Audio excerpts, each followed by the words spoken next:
tumeambiwa masaa 72 baada ya kifo ya Jirongo, hakuna jina hata moja tu wa Climax bus. Tungependa kuambiwa hiyo basi ya Climax ilikuwa imebeba wakina nani? Au basi ya kwenda Busia inabeba Waluya?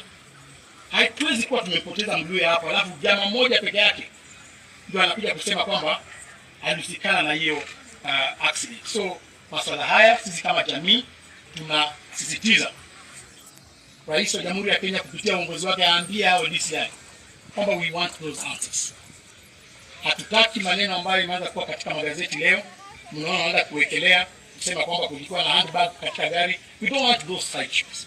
Tunataka tuambiwe wale watu 65 wanangumu ambao yule dereva alisema walikuwa na yeye, walikuwa wapi?